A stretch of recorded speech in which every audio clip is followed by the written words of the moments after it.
Kami mengucapkan selamat menjalankan ibadah sholat maghrib bagi Anda yang menjalaninya di hari ini. Dan juga pemirsa, sekali lagi kami mengundang Anda dalam Dialog Sulteng Bangkit untuk bergabung bersama kami melalui live streaming kami di Instagram TVRI Sulawesi Tengah Official. Nanti Anda bisa memberikan komentar ataupun juga pertanyaan Anda begitu, dan nanti akan kami bacakan dan tanyakan begitu ke tiga narasumber kami. Juga nanti kami akan buka segmen telepon 0451 452 414. Kami akan lanjutkan kembali saya ke Pak Mas Freddy. Mas Freddy, artinya ada RDP 2 hari lalu begitu antara Sulteng Bergerak ya? Enggak, Sorry. antara pansus di DPR Provinsi dengan pansus-pansus yang ada di Kabupaten dan OPD. Oke, apa yang menjadi hasil dari RDP 2 hari lalu? Sebetulnya kalau kami nilai ya pansus ini sama saja dengan apa yang kami lakukan, mempertanyakan dan sebagainya. Tapi kan sebetulnya Sulteng Bergerak ada hadir? Kami hanya sebagai tamu undangan, tidak terlibat aktif dalam pansus tersebut. Tapi hadir? Hadir. Tapi tidak diizinkan untuk memberikan ya, karena RDP-nya hanya antara pansus DPR. dan Dinas Sosial Provinsi. Dan Dinas Sosial menyatakan sekali lagi bahwa sudah tidak ada anggaran. Ya, tidak ada anggaran. Oke, sementara menurut Sulteng Bergerak? Ya, anggaran itu ada harusnya. Karena kenapa? Ya datanya sudah di-collecting dan sudah diproses di Kemensos. Saya pikir itu harus ada. Kalaupun tidak ada, sebetulnya di Permensos itu mengatur terkait dana kebencanaan juga bisa diambil selain dari APBN, itu bisa diambil dari APBD provinsi dan APBD kabupaten atau kota. Jadi sebetulnya kalau dibilang tidak ada, ya saya pikir tidak ada, itu karena tidak ada kemauan politik dari pemerintahnya sebetulnya. Oke. Mas Freddy, kita sore hari ini, malam hari ini bicara transparansi dan ruang partisipasi publik. Adakah kemudian korelasinya ke sana? Artinya dana ini tidak transparan begitu? Iya, sejak kalau melihat RDP 2 hari lalu. Ya sejak bahkan sampai hari ini, ya kami curiga jangan-jangan pansus pun itu tidak punya data terkait pansus DPRD ya? Terkait penerima jaduk, santunan duga dan stimulan. Yang data yang kami maksud bukan data akumulatif, tapi data by name by address. Itu kan yang sampai hari ini kami minta dan tidak pernah dipenuhi. Bahkan ya sebentar mungkin akan dijelaskan KAI. Kami juga mengajukan uji publik, uji informasi atas Dinas Sosial karena tidak memberikan data. Setelah kami minta datanya, yang dikasih malah justru hanya data yang sudah tersalurkan. Kami minta data semuanya yang sudah tersalurkan dan yang belum tersalurkan. Untuk apa? Untuk kami verifikasi di lapangan. Apakah betul data semua ini sudah valid dan apakah tidak ada perubahan dan lain-lain. Tapi yang dikasih cuma ya saya pikir ini ya dari pemerintah tidak ada itikat baik gitu untuk transparan ke publik untuk proses penanganan bencana ini. Dan kami merasa ya ada yang disembunyikan begitu ya dari publik. Kenapa kemudian teman-teman Sulteng Bergerak tidak diizinkan untuk memberikan pendapat pada saat RDP, atau memang regulasinya memang tidak boleh saja begitu? Karena RDP ini hanya khusus pansus dan Dinas Sosial. Di RDP. Ya karena memang RDP itu memang cuma dirancang khusus hanya untuk pansus dan Dinas Sosial. Dinas Sosial dan BPBD. Dan BPBD juga. Memang kami hanya mendengarkan. Oke, baik. Saya pindah ke Pak Isman dulu. Pak Isman, dari Komisi Informasi Provinsi Sulawesi Tengah, tepatnya Ketua Bidang Edukasi, Sosialisasi, dan Advokasi. Kalau Anda melihat ada pansus 2 hari lalu, dan kemudian menurut teman-teman dari Sulteng Bergerak Mas Freddy kali ini bahwa ada asas transparansi atau keterbukaan yang tidak dipenuhi sama sekali oleh otoritas. Bagaimana kemudian KI melihatnya begitu? Iya, saya kira terima kasih. Komisi Informasi di tahun 2019 di bulan April itu sudah mengeluarkan surat edaran yang ditujukan kepada gubernur, bupati dan wali kota yang berada di wilayah Padagimo. Surat edaran kita itu tentang itu, meminta pemerintah daerah untuk transparansi berkenaan dengan penanggulangan bencana alam 28 Oktober 2017. September, Mas. Iya, September kemarin 2017 itu. Itu yang kita tekankan di surat edaran itu. Surat edaran dikeluarkan kapan? Tanggal 10 April 2019. 2019. Surat edaran ditujukan ke gubernur dan bupati dan wali kota yang ada di wilayah Padagimo, wilayah bencana alam. Esensinya adalah? Esensi dari surat edaran kita itu kita meminta semua pemerintah daerah di wilayah Padagimo untuk melakukan transparansi. Selain transparansi berkenaan dengan anggaran bantuan dana gempa, ya kami juga minta pemerintah daerah di surat edaran untuk melibatkan masyarakat, partisipasi masyarakat dalam mengelola masyarakat yang kena korban bencana alam kemarin, untuk mereka ketika diberikan hunian sementara itu dilibatkan di mana bagus itu esensi surat edaran kita. Tapi dalam perkembangannya memang kita melihat bahwa pemerintah daerah kita ini tidak menjalankan transparansi itu. Jadi kami saja di Komisi Informasi kita memantau media-media massa di lokal itu berkenaan dengan sumbangan-sumbangan yang masuk yang diterima oleh pemerintah daerah. Itu sampai sekarang ya kami tidak melihat bahwa pemerintah daerah itu membuka itu informasi itu, padahal itu adalah kewajiban pemerintah daerah untuk membuka itu. Nah, Komisi Informasi sebenarnya punya tugas untuk melakukan pengawasan terhadap keterbukaan informasi. Oke, ada pengawasan yang harusnya dilakukan. Namun kalau kita melihat pengawasan apa yang sudah dilakukan sepanjang 1 tahun, karena surat edaran ini April 2019 hingga Juli 2020 ini sama sekali tidak ada hal yang kemudian mengandung kebaikan dalam proses transparansi dan juga keterbukaan begitu. Pengawasan seperti apa, Mas Pak Isman? Ya, kita pengawasan yang kami lakukan, kami pertama minta ketemu langsung dengan pimpinan daerah, tapi itu tidak terjadi. Padahal kami sudah pernah diajukan untuk bertemu langsung. Iya, bertemu langsung, tapi itu tidak ada ruang diberikan oleh sepanjang 1 tahun tidak ada ruang begitu, Pak Isman? Diberikan kepada Komisi Informasi. Padahal kami ini kan dibentuk berdasarkan Undang-Undang Nomor 14 Tahun 2008. Nah, tugas kami selain pengawasan, kami juga melakukan penyelesaian sengketa informasi melalui sidang adjudikasi non litigasi sesuai dengan amanah Undang-Undang Nomor 14 itu. Oke, selain meminta bertemu maksud saya yang kemudian selama 1 tahun itu tidak bisa dimediasi dengan alasan apa, Pak Isman? Ya, kami tidak mendapatkan alasan, tapi di akhir-akhir tahun 19 kami melakukan kegiatan, kami coba menghadirkan Pusdatina, Pusat Informasi Daerah, dan BPBD untuk bagaimana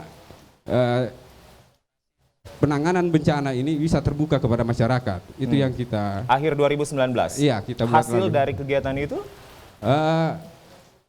Iya, dari hasil kegiatan dialog publik yang kita buat itu memang tanggapan pemerintah daerah itu tidak terlanjur ini karena banyak masyarakat mempertanyakan berkenaan dengan data informasi bantuan dana itu ya. Artinya Pak Isman, kalau saya bertanya sekali lagi begitu Pak, setujukah kemudian dari KI mengatakan bahwa transparansi dan partisipasi publik sangat minim dalam persoalan kebencanaan terjadi 2018 silam? Iya, saya kira awalnya transparansi yang minim oleh pemerintah daerah kita. Akibat tidak adanya transparansi itu maka minim juga partisipasi masyarakat terhadap memantau pengadaan dana ini. Itu yang itu. Kalau pemerintah kita transparansi, pasti proaktif, partisipasi masyarakat itu akan datang sendiri. Itu yang ini. Oke, kita akan bahas nanti karena pun juga seperti yang kami tahu sebenarnya kalau masyarakat pun juga sangat proaktif begitu sampai sering menanyakan ke kami dalam pemberitaan kami di Sulawesi Tengah hari ini yang kami hadirkan setiap hari. Banyak yang mengatakan nasib begitu dari Huntara, Huntap ataupun juga anggaran-anggaran kebencanaan. Saya pindah ke Pak Nasrun dari Ombudsman, anggota Ombudsman RI perwakilan Sulawesi Tengah. Pak Nasrun, diseminasi rapid assessment atau era Ombudsman RI perwakilan Sulawesi Tengah menemukan beberapa masalah. Saya mencatatnya ada perlindungan perempuan dan anak di Huntara yang kemudian belum memenuhi standar pelayanan minimal atau SPM. Kita bahas satu persatu. Apa yang Anda bisa tanggapi dari diseminasi RA ini? Ya, pertama respon Ombudsman terkait dengan bencana 289 di Sulawesi Tengah itu ada beberapa kajian. Yang pertama, respon kami di November, Oktober 2018 kami melakukan rapid assessment itu terkait dengan 4 hal. Pertama, stakeholder yang terlibat. Yang kedua, kesiapan pemerintah di pra-bencana. Yang ketiga, kesiapan pemerintah di tanggap darurat. Yang keempat, kesiapan pemerintah di masa rehab rekon. Kita tidak usah bilang hasilnya, tapi kami memberi pesan ke pemerintah daerah bahwa jangan abai di tahap yang ketiga. Jangan pernah abai di tahap rehab rekon. Tahap ketiga adalah, bisa diulang Pak Nasrul? Rehab rekon. Jadi tahap pertama, kalau di rezim 24 2007 tentang Undang-Undang Penanggulangan Bencana, kita akan bicara dibagi 3. Ada tahap pra-bencana, ada tahap tanggap darurat, dan ada tahap rehab rekon. Kita sekarang dimasuk di fase yang ketiga, di fase rehab rekon. Nah, kita tidak usah, kami tidak akan mau mendetailkan apa hasil kajian kami, tapi yang jelas pesan kami ke pemerintah, jangan abai lagi di tahap ketiga. Di rehab rekon ini? Di rehab rekon. Nah, problem bencana kita ini adalah, tadi kalau kita mau dengarkan, sebenarnya problem terbesar bencana, penanggulangan bencana itu hanya ada dua. Apa itu? Data dan dana. Kesiapan data, verifikasi data yang terus berulang-berulang. Kemudian, kalau datanya sudah siap, ternyata dananya tidak ada. Dananya tidak siap. Jadi problem terbesar kebencanaan kita itu ada dua. Data dan dana. Ini yang berkutak ke sana kemari. Misalnya, kalau soal stimulan, kita pasti akan berkutat pada data. Tapi pada dana santunan kematian, kita akan berkutat pada tidak siapnya dana lagi. Ombudsman melihat data dan dana memang belum sama sekali dipaparkan dengan maksimal dibuka begitu. Nah, Ombudsman sebenarnya di 1 tahun penanggulangan bencana kemarin, kami punya refleksi. Dari hasil refleksi kami, ada 3 ternyata permasalahan kita. Yang pertama, tidak tersedianya informasi yang cukup bagi masyarakat. Jadi ketersediaan informasi yang cukup kepada masyarakat dalam mengakses bantuan, dalam menginformasikan kebijakan-kebijakan pemerintah. Yang kedua, masalah yang kedua itu adalah tidak tersedianya kanal pengaduan. Nah, yang kedua tadi adalah kanal pengaduan, yang ketiga tidak tersedianya partisipasi masyarakat. Jangan lupa di rezim 24/2007 di rezim Undang-Undang Penanggulangan Bencana ada 4 partisipasi masyarakat yang dijamin oleh undang-undang tersebut. Pertama, partisipasi masyarakat dalam pengambilan kebijakan. Jadi apapun kebijakan dalam penanggulangan bencana dilibatkan masyarakat. Itu pertama. Itu termaktub di pasal 26. Yang kedua, kesiapan pemerintah, partisipasi masyarakat dalam sisi pendanaan. Dari sisi pendanaan, kemudian pemerintah itu, masyarakat itu disebutkan di pasal 59. Jadi semua partisipasi masyarakat ada 4 dan 1 hak masyarakat, yaitu ada di pasal 26F yang menyatakan bahwa masyarakat berhak melakukan pengawasan terhadap. Pak Nasrun, walaupun RDP hearing sering dilakukan begitu Pak, tapi ditahan dulu Pak, karena menurut Pak Nasrun tidak tersedia informasi dan tidak ada kanal pengaduan begitu dan partisipasi masyarakat. Kita ke penelpon dulu. Selamat malam, Dialog Publik. Belum ada, kami undang Anda untuk bergabung bersama kami di 0451 452 414. Kami di Dialog Sulteng Bangkit, membahas tentang minimnya transparansi dan ruang partisipasi publik dalam proses penanganan bencana di Sulawesi Tengah. Sudah bergabung bersama kami 3 narasumber dari Sulteng Bergerak, kemudian Ombudsman dan juga dari Komisi Informasi. Saya ke penelpon dulu. Selamat malam, Dialog Sulteng Bangkit. Selamat malam. Baik. Om Palu. Ya, Om Palu silakan singkat. Om Palu, waktu kita banyak dan singkat dan saya tahu banyak yang akan masuk. Singkat, boleh. Ya, begini saja Pak. Kan dulu kan pernah kita melaksanakan pertemuan di TPRI dulu.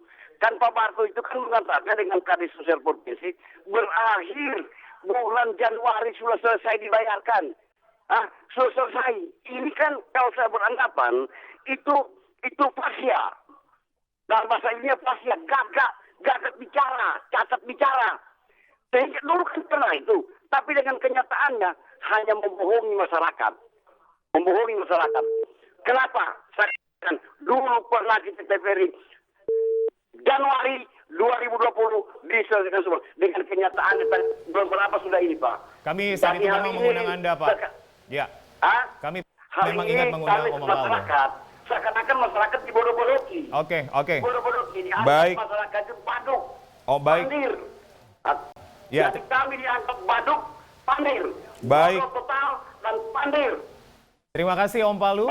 Terima kasih. Assalamualaikum. Waalaikumsalam warahmatullahi wabarakatuh. Baik, saat itu memang kami ingat juga dalam program Editorial Polisi kami mengundang Anda untuk memberikan sebagai narasumber pada saat itu dan memang janjinya adalah Januari 2020. Pak Nasrun, tapi kan kalau kita bicara tidak terkait tidak tersedia informasi, tidak ada kanal pengaduan, tidak adanya partisipasi begitu dari masyarakat. Namun kan RDP seringkali begitu Pak. Bahkan BPBD pun juga kadang-kadang silahkan ke kantor kami, begitu dinas terkait juga silakan ke kantor kami, begitu Pak. Apa yang Anda lihat ini?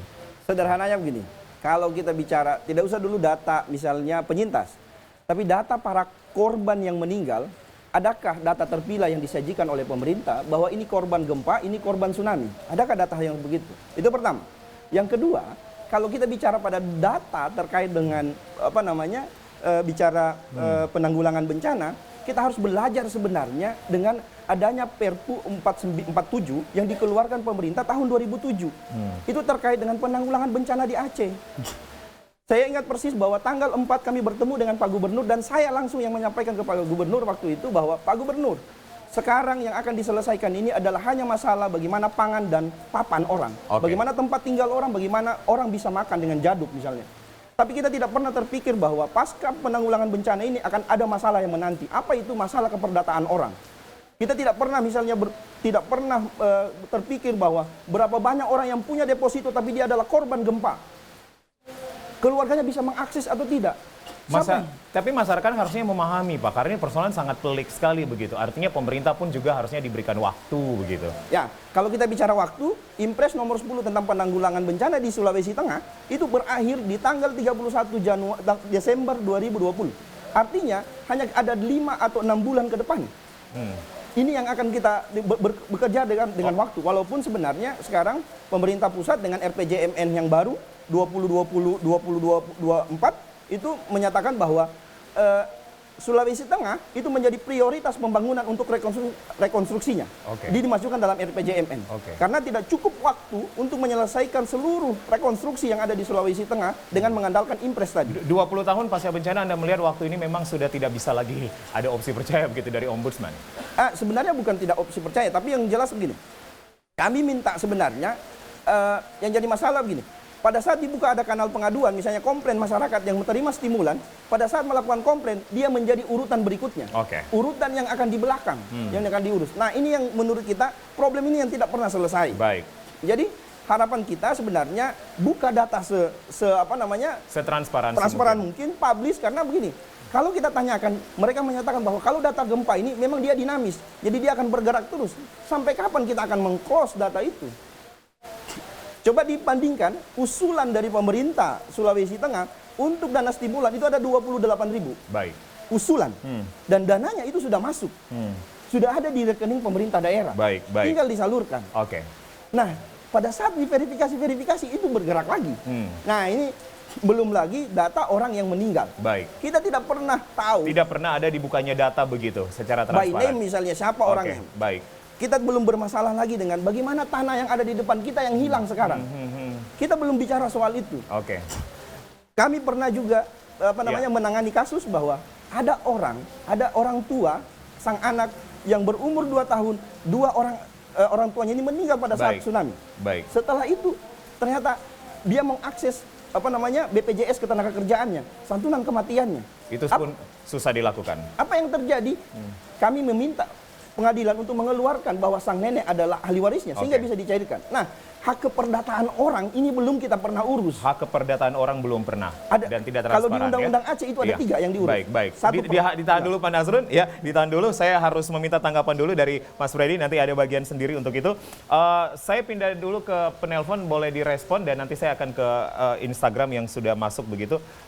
Tadi bukan pertanyaan sebenarnya, ini perspektif atau opini dari Om Palu. Maaf, begitu agak sedikit dibuat menjadi badut masyarakat. Anda setuju nggak dengan statement itu, Mas Freddy? Karena terus dijanji-janji. Pada akhirnya masyarakat ya tidak bisa membendung lagi emosi gitu ya. Karena mungkin begini logikanya. Bagi pemerintah, persoalan 2 tahun itu adalah perusahaan waktu. Tapi bagi masyarakat, bagi penyintas, setiap menit yang mereka lalui di Huntara adalah kehidupan mereka. Dengan kondisi Huntara yang kalau kita lihat berdasarkan Undang-Undang Penanggulangan Bencana, standar pelayanan minimum yang tidak memadai, apa yang kita harapkan dari proses mereka berdiam diri di Huntara? Terakhir, Pak Singgi mengatakan, selama ini kan kita terus bertanya, lalu apakah ini akan sampai begitu dengan masa yang diberikan 2 tahun? Dia menjawab kepada penyintas, bahwa Bapak Ibu, kalaupun waktunya tidak cukup, tidak apa-apa. Kalian bisa tetap tinggal di Huntara. Artinya, ketakutan kita selama ini, yang kita bayangkan selama ini sudah terjawab dengan statement itu. Bahwa ini akan lebih dari 2 tahun. Ini kenyataan yang harus diterima. Ya, siapapun pasti marah. Di situasi Huntara yang tidak layak, jaduk belum dia terima, keluarganya meninggal, belum terima santunan duka, stimulan tidak jelas, macam-macam. Mas Freddy, Anda baru saja kita tahu bersama tadi dari akun sosmed Sultan Berak, baru melakukan dialog langsung dari Huntara Mamboro. Apa yang Mas Freddy lihat? Apakah benar ketidaklayakan itu memang juga didapatkan? Yang kami lihat begini, selama proses penanganan bencana ini berlangsung, kelihatan betul bahwa pemerintah tidak pernah melakukan proses monitoring dan evaluasi. Oke. Bayangkan ada koordinator Huntara di Mamboro, Mamboro Terminal, di Huntara Mamboro Terminal. Koordinator Huntaranya ternyata bukan orang yang terkena bencana dan tidak pernah ada di Huntara selama proses penanganan bencana. Oke. Persoalan Monef berarti kita bisa persoalan bayangkan baru. bagaimana Iya. mereka Iya. mengajukan data Iya. sembako, Baik. tidak akan Mas mungkin Freddy, terjadi. ya ditahan dulu. Persoalan Monef berarti persoalan terbaru sekarang yang menjadi catatan Anda. Monitoring evaluasi. Itu karena- itu harusnya sudah jadi tanggung jawab pemerintah. Oke, tanggung jawab Saya tidak tahu pemerintah. kenapa mereka tidak Baik, jawab. baik.